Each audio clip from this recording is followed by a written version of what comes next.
Thank you for joining us today to discuss VivoPower. My name is Michael Crawford, Investor Relations of VivoPower, and I will be moderating this call today. I'd like to note that we are recording today's presentation. With me today from VivoPower, we have Kevin Chin, co-founder and chairman.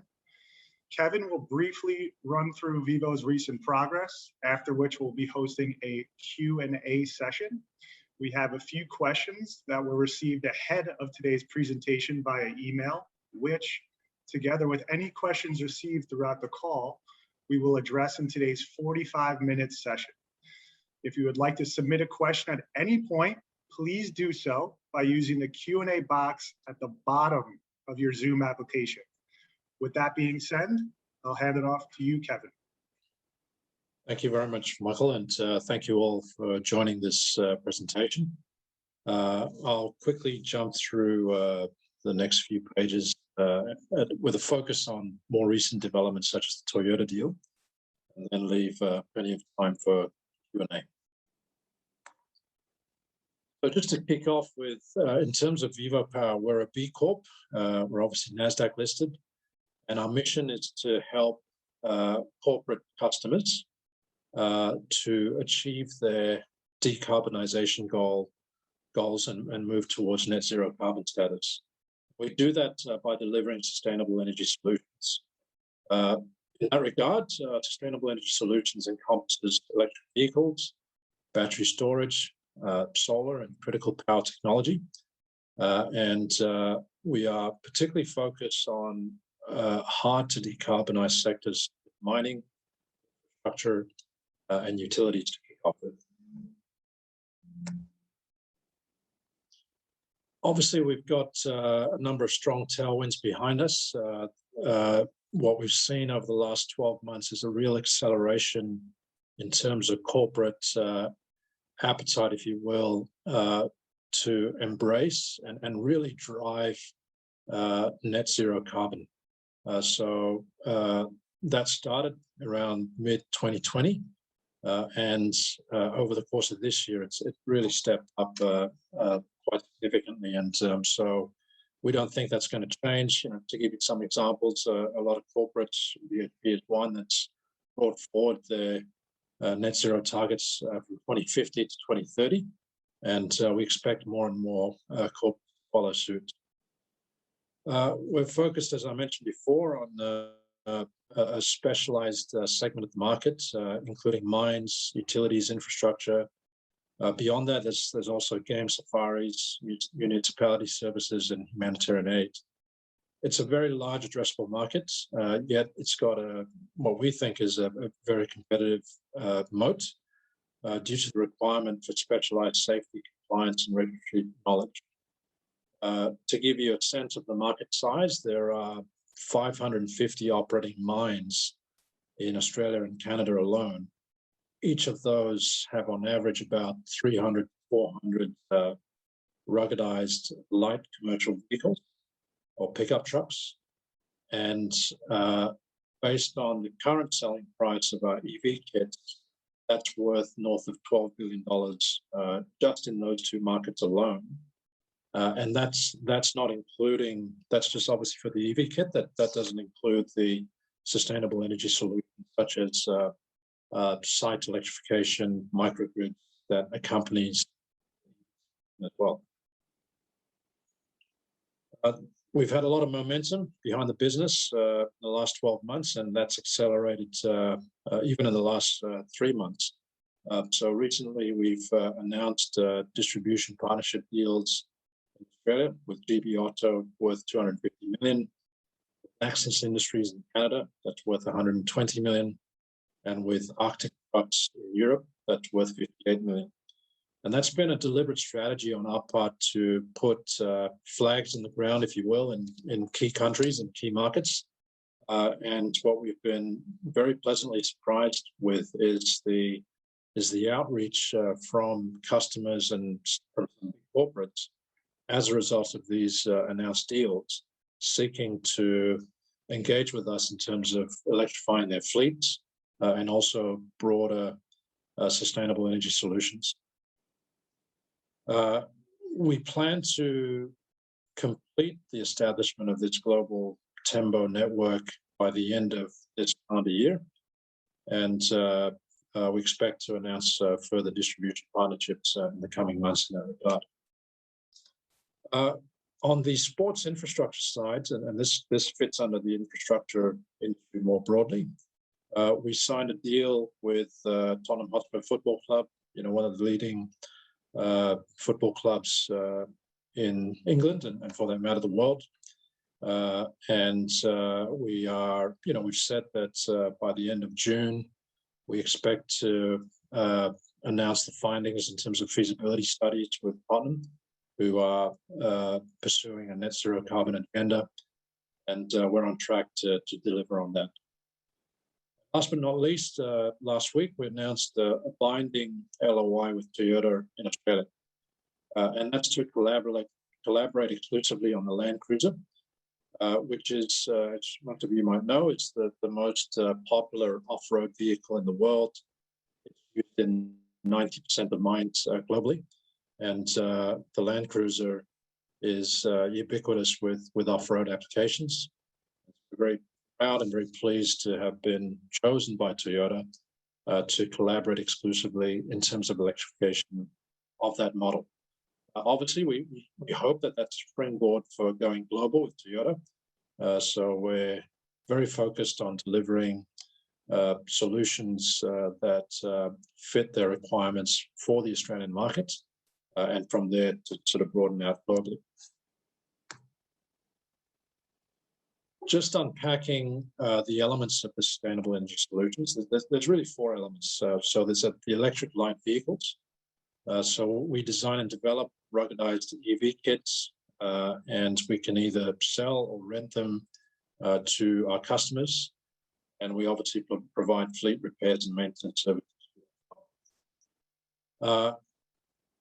We also do site electrification and power generation. We have a business in Australia, Avitas, that's been doing this for many years. And in the last 5 years has expanded its capabilities to encompass building solar farms, either rooftop or ground mounts, microgrids, and they're able to install and maintain EV. Coupled with that is the capability to deliver emergency backup and UPS, which is an uninterruptible power supply. We also provide battery storage services. So with EVs in particular, batteries that reach the end of their useful life as an EV battery still have 70 to 80% charge capacity, so they can be reused. And for example, in a mining context, the intention would be to reuse those batteries to charge the grids and the charging stations. There's also a whole host of other second life applications, as well as financing solutions that we can offer our customers. Last but not least, and this is very important, given the significant change that's required in terms of operating procedures for our customers as they electrify, particularly their fleets. There's a big training and change management aspect to that, as well as a whole bunch of telematics and online machine health monitoring, as well as fleet.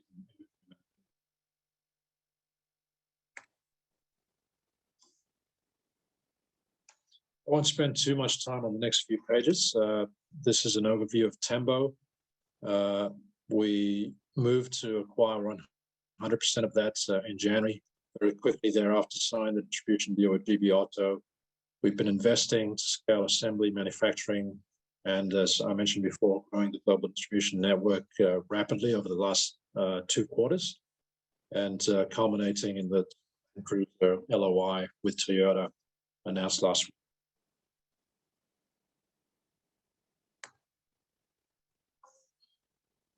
So coming to Toyota, it's as I mentioned, a binding LOI. It is the platform upon which we are negotiating and finalizing the terms of what's called a master service agreement, which will, upon completion, the intention is that will lock VivoPower and Tembo in for a period of 5 years with a further 2-year option with Toyota in Australia. So Toyota's selection of Tembo is the result of a rigorous search process that's been over 2 years.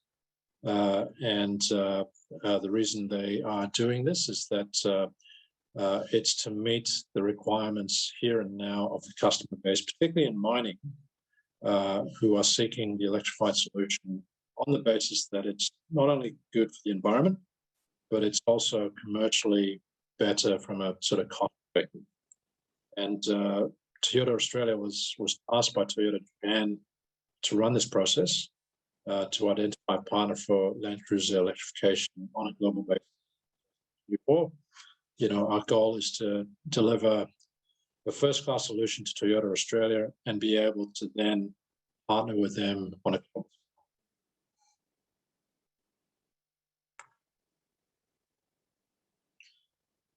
The critical power service business, but the key point I want to sort of draw out here is, aside from the experience that this business has and the track record, it is a profitable business, generates most of our revenues at the moment, and it's got a great Rolodex of active customers, some big names there, BHP, Glencore, and the like. So that's the customer base that we're targeting in terms of sustainable energy solutions. And by virtue of the long-standing relationship that this business has with their customer base, we're able to have sort of warm sales introductions into these companies.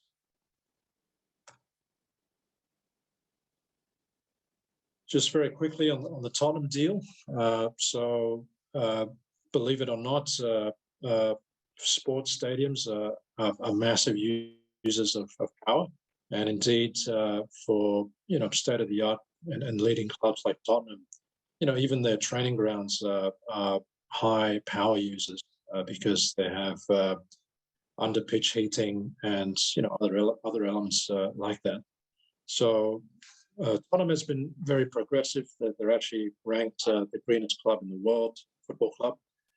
And so we inked this partnership with them in February. And as mentioned, I've been working hard to assess the feasibility of designing, supplying, installing, and maintaining a large-scale battery energy storage system at the stadium in London. It's the biggest stadium in London, as well as to provide a full turnkey sustainable energy solution for the training ground.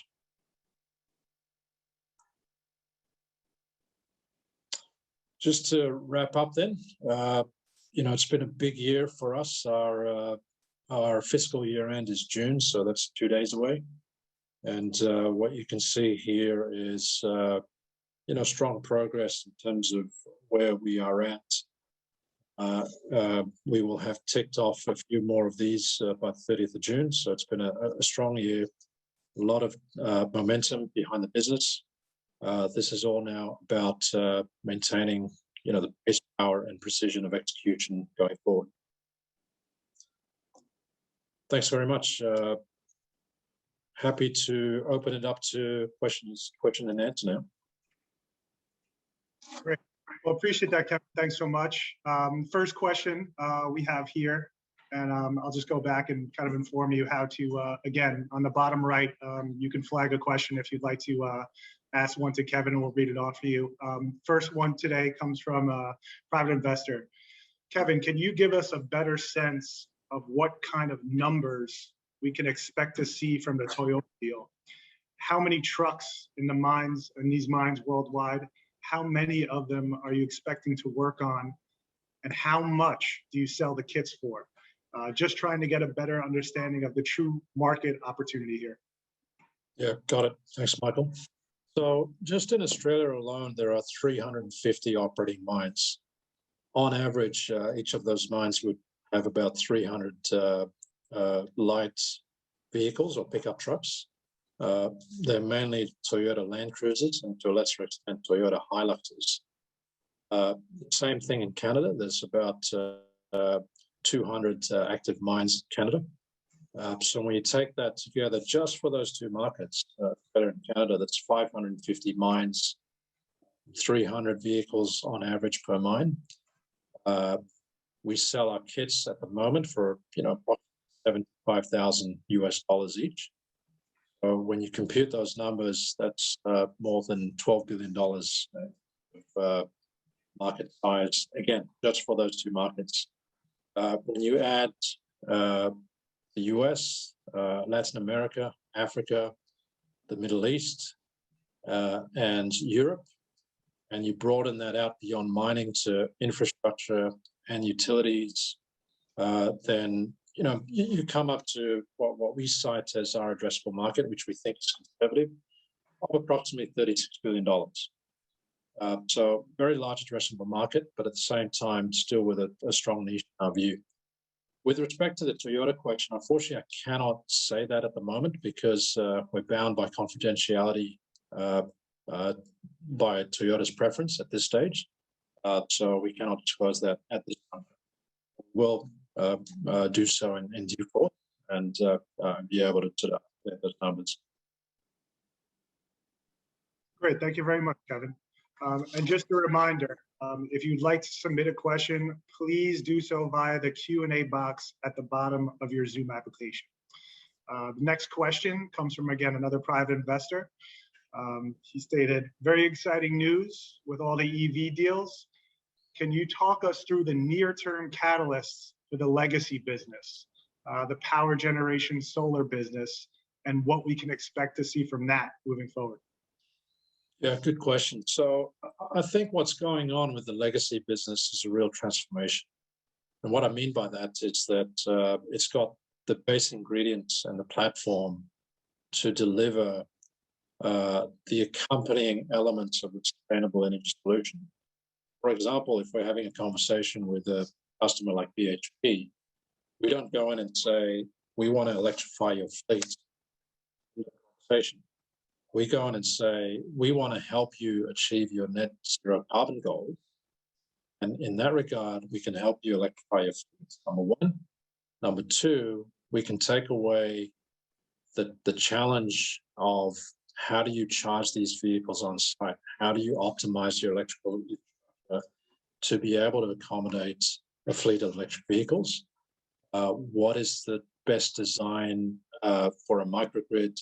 Should it be powered by solar panels? How far from the mine site should it be? All those sort of questions, we can deliver a solution for, and that is the catalyst for transformation of the growth profile of the business, if you will. Now, the legacy business, in and of itself, pre-COVID had been growing at north of 15% per annum, so it's got good growth on its own. We think this really turbocharges the growth trajectory, and we think it can possibly double in terms of growth rate from here. Great, I appreciate that, Kevin. Again, just as a reminder, if you'd like to submit a question, please do so via the Q&A box at the bottom of your Zoom application. We have another question that has just come in from a private investor. Can you talk about your cash position and runway? It sounds like you have some real nice incoming revenues from these deals over the next few years.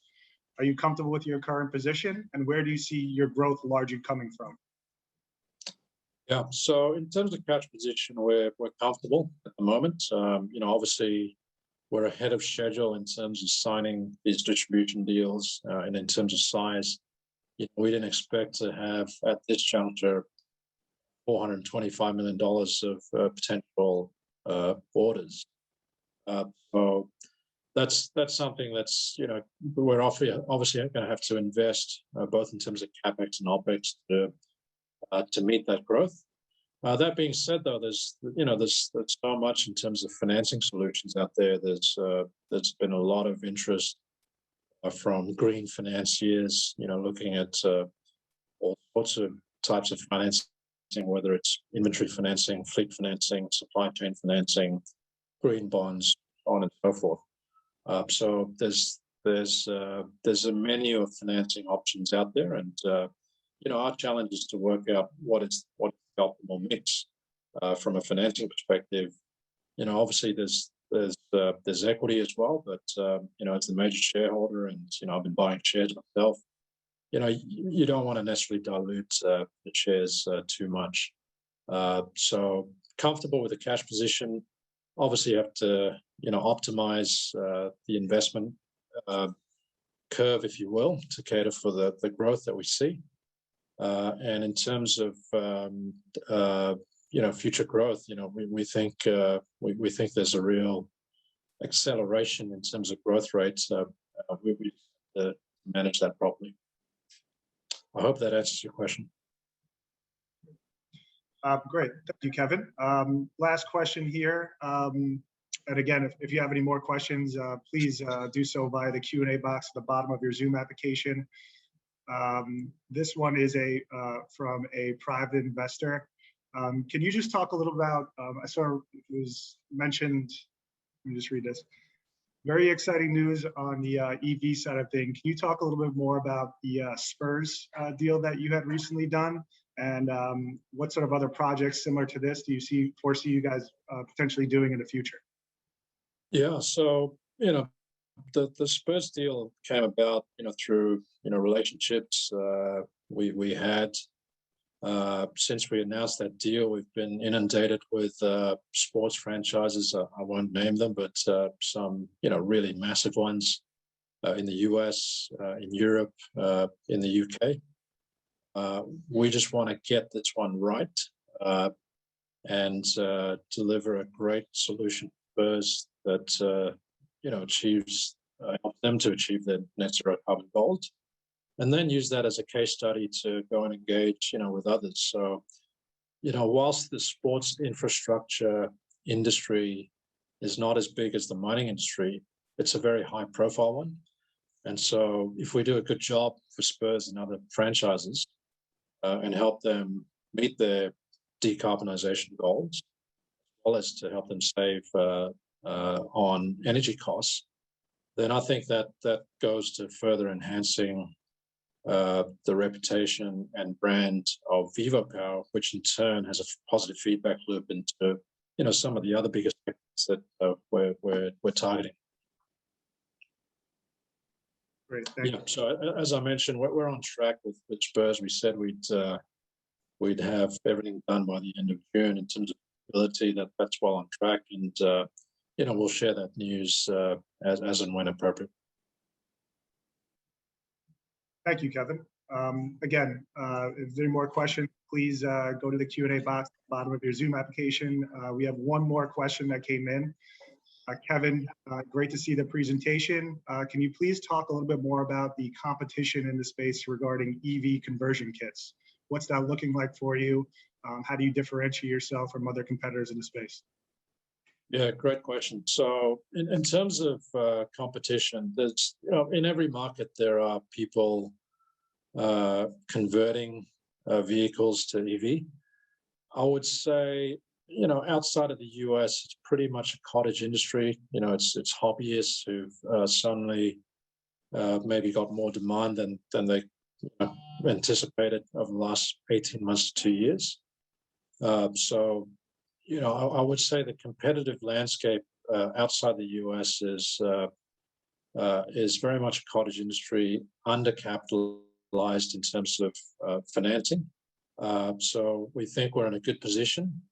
And we also think that, by virtue of being a NASDAQ listed company, so we have an edge from a financing standpoint.